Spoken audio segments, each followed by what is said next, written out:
Mutton রান্না করেছিলাম আজকে। সানডে লাঞ্চে ছিল মাটন আর পোলাও। এই যে দেখো, এদিকে আমার মাটন খাওয়া হয়ে গেছে।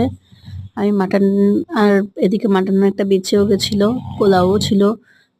পোলাও আর বা রাইসে কিছু হলে মিস্টার দাস রাত্রের দিকে খেয়ে নেন, উনি পছন্দ করেন রাইসের আইটেম খেতে, সো এগুলো খেয়েছে। আর এই যে মেয়ে এসে বলছে দারুণ হয়েছিল মাটন আর পোলাওটা খেতে।